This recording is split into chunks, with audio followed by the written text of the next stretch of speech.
Today it's March 15th, 2011, the Ides of March. You're watching Streamlining Social Media, and I'm Courtney Engel. In the news today, we have a lot of different things going on. First, it's been announced that the head of Flickr is stepping down, leaving quite a question for those that are using Flickr as a photo sharing service. In the past 2 weeks, I've seen more and more people within the tech community really wishing that Flickr itself had something fresh and new happening. They like the service, they want to stay there. It does well with, for instance, showing up in Google search results, which is great for geotagging features for local business owners, but the drawback here is that Flickr as a photo sharing service, while it does offer a paid version and a pro version, helping to ensure community ongoing engagement, it really hasn't done anything fresh, new, or innovative lately, and a lot of people are just content to upload quick pictures to various places, especially to Facebook. So we'll see what happens with Flickr in the near future. Also in the news today, we have Internet Explorer 9 out now. You could get it by simply going on to beautifulwebdesign.com or by going to the Lifehacker link below. You could see these in the show notes. To be able to get to all of the information, get a guided tour through that process, and also it's beautyoftheweb.com from Microsoft for that. And if you're still on IE6, Microsoft themselves says you really need to jump ship. So look for improvements and changes in Internet Explorer 9 if you are a Windows user. In other Microsoft news, the Zune will be no more. They have called an end to the Zune.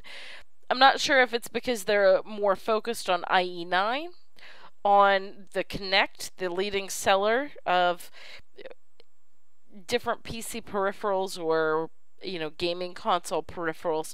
It's right now listed as the #1 consumer tech device being purchased. The Zune doesn't even have much of a market share in the audio industry to begin with, so maybe they're merging that Zune feature into Windows Phone 7. It's really hard to say. Meanwhile, Windows Phone 7 still has no major updates, while the iPhone has had two massive updates since Windows Phone 7 came out.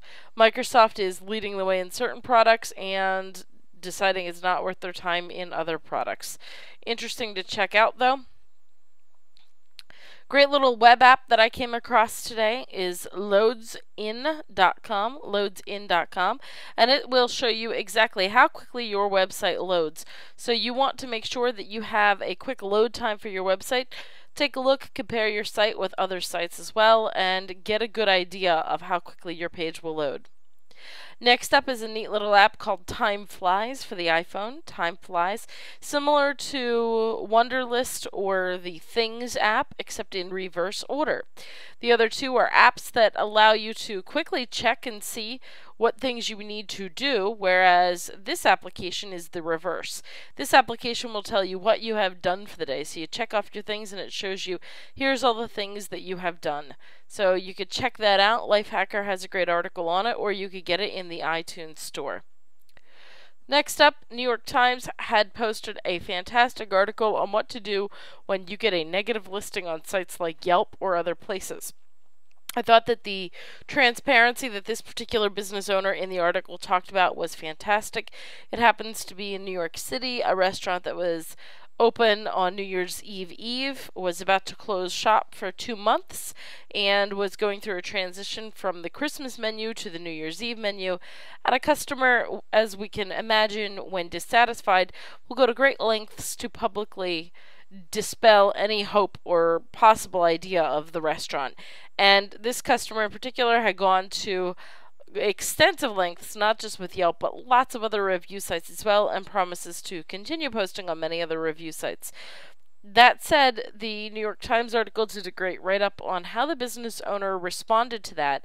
And the takeaway here that you need to know as a business owner is that should you get any kind of negative reviews listed in these public places, people take the reviews with a grain of salt. If the overall review happens to be that you've got 20 to 25 people saying something negative, well, maybe you need to consider what you're doing at your store.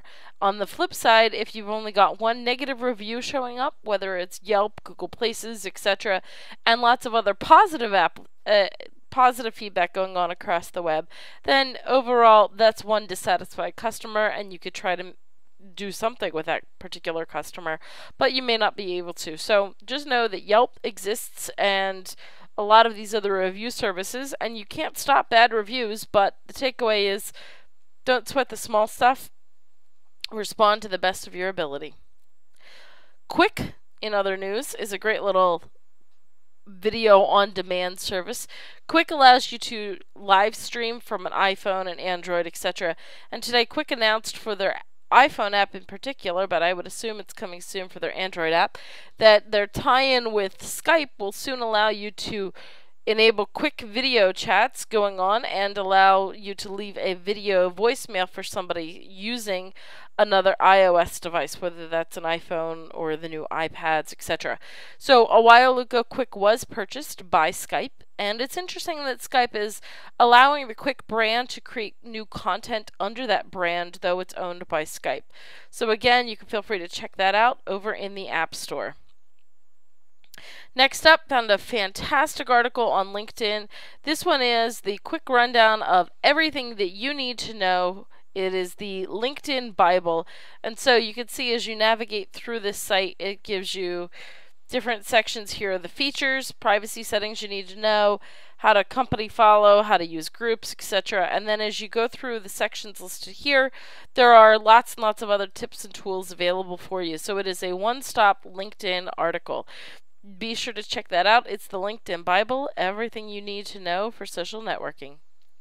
This has been another episode of Streamlining Social Media, episode number 17. I'm Courtney Engel. Join in tomorrow for more of the latest tech news that you need to know.